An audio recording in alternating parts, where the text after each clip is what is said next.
నమస్తే. ఆంధ్రప్రభ భక్తికి స్వాగతం. నేను మహాలక్ష్మి. ఆస్ట్రాలజీతో పాటు వాస్తు శాస్త్రాన్ని కూడా ఎంతో గణించి మనకి మంచి విశ్లేషణలు చెబుతూ ఉంటారు. వారే నానాజీ పట్నాయక్ గారు. ఈరోజు మనతో పాటు మన స్టూడియోలో ఉన్నారు.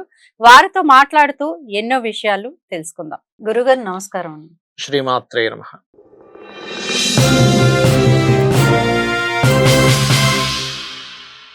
మనం ఎక్కడికి వెళ్ళినా కొన్ని చోట్ల చూస్తూ ఉంటే హరే కృష్ణ మంత్రం ఎక్కువగా వినిపిస్తూ ఉంటుంది. అవును. హరే కృష్ణ హరే కృష్ణ కృష్ణ కృష్ణ హరే హరే హరే హరే, హరే రామ హరే హరే రామ రామ హరే రామ రామ రామ హరే రామ హరే. రామ హరే హరే. ఈ మంత్రాన్ని అంటే చాలా మందికి డౌట్లు ఉంటాయి. అంటే అంత పవర్ఫుల్ మంత్రం కదా, మనం ఎక్కడ ఒక ప్లేస్ లో కూర్చొని జపించాలా, లేకపోతే శ్రీకృష్ణుడి పటం ముందు కూర్చొని జపించాలా, ఏ సమయంలో జపించాలి, ఇలా ఎన్నో రకాల డౌట్లు ఉంటాయి.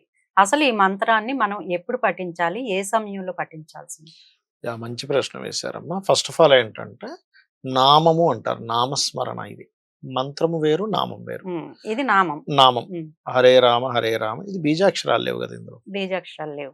ఇది నామం. మంత్రం అనేటువంటి బీజాక్షర సహితంగా ఉండేది మంత్రం అవుతుంది. స్తోత్రాలు వేరుంటాయి. సో ఇవన్నీ నామాలు, లలిత సహస్రనామాలు ఎలాగో, విష్ణు సహస్రనామాలు ఎలాగో, శివ నామాలు ఎలాగో, ఇది ఒక నామం అనమాట. నామం కానీ మంత్రం కానీ మీరు కూర్చొని రోజు ఇంతసేపు అని చెప్పి చేస్తే దానికి ఒక ఫలితం ఉంటుంది. జపం చేసిన ఫలితం వేరుంటుంది, అది జప ఫలితం అంటారు దాన్ని. ఇది స్మరణ ఫలితం వస్తుంది దీనికి.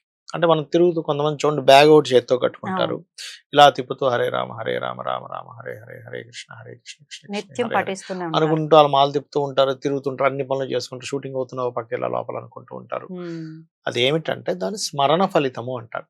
స్మరిస్తే ఒక ఫలితం, తలుచుకున్నందుకు ఒక ఫలితం, జపం చేసినందుకు ఒక ఫలితం, జపంలో దశాంశం హోమం చేస్తే ఒక ఫలితం, దశాంశం తర్పణం చేస్తే ఒక ఫలితం, దశాంశం మార్జనం చేస్తే ఒక ఫలితం, దశాంశం భోజనం అందరికీ పెడితే ఒక ఫలితం, అన్నదానము లేదా పూజ చేసుకోవడం పువ్వులతోని, ఒక్కొక్క దానికి ఒక్కొక్క ఫలితం ఉంటుంది.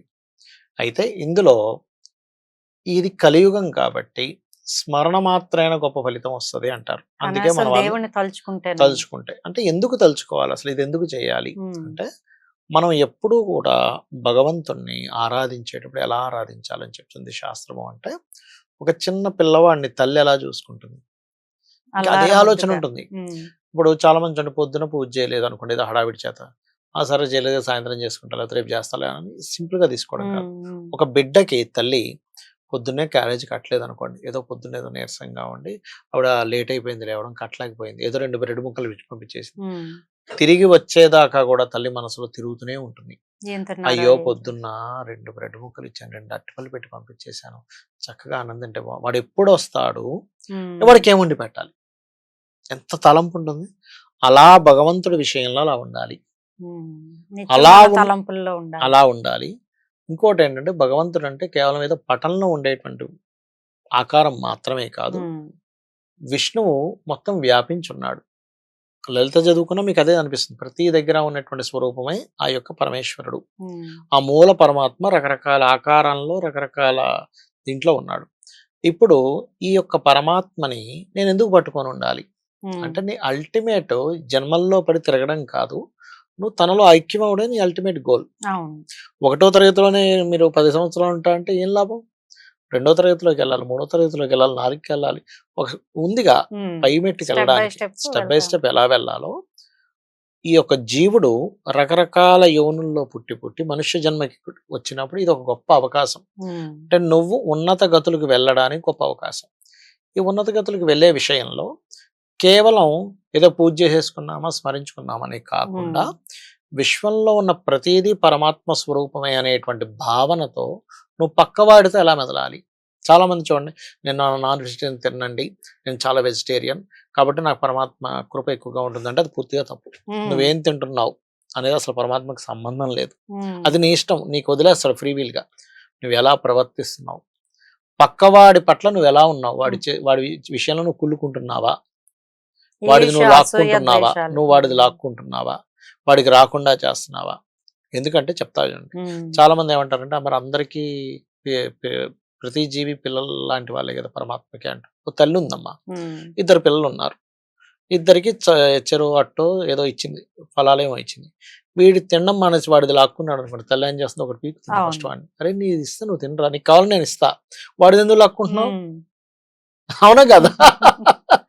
అలాగే నువ్వు పక్కవాడిది లాక్కోవడం, పక్కవాడిని ఇబ్బంది పెట్టడం, పక్కవాడితో ఒక రకంగా ప్రవర్తించడం, ఉమ్. కుళ్ళుకోవడం చేస్తే పరమాత్మకి నచ్చదు. నువ్వు మటన్ తింటున్నావా, చికెన్ తింటున్నావు, ఎందుకంటే మటను చికెన్ తినే వ్యక్తికి రాకపోతే కన్నప్ప దగ్గరికి వచ్చేవాడు కాదు. అవును. ఆయన ఏం పెట్టాడు, మాంసం తీసుకొచ్చి మాంసం పెట్టాడు. తీసుకొచ్చి పెట్టారు. అవును. క్యారెక్టర్ని పట్టుకుంటాడు ఎప్పుడు పరమాత్మ. అంటే నువ్వు ఎలా ఉన్నావు, మనసుతో నువ్వు ఎలా ఉన్నావు, ఎందుకంటే ఆయన ఉమ్. మనసులో ఉన్నాడు. నీ మనసు ఎలా ఉంది అనే దాని మీదే ఉంటుంది అది. ఉహుం. సో అది మనం అర్థం చేసుకోగలగాలి. అది మనం అర్థం చేసుకుంటూ హరే నామ హరే కృష్ణ నామం చేస్తూ, అంటే ఈ విశ్వం మొత్తం హరినామ స్మరణే, మొత్తం విష్ణువే, నువ్వు ఏ వ్యక్తిని చూసినా మొత్తం విష్ణువే అని ఫీల్ ఎప్పుడైతే నువ్వు అవుతావో, ఉమ్. నామం కంటే నీ భావన ఈజ్ మోస్ట్ ఇంపార్టెంట్.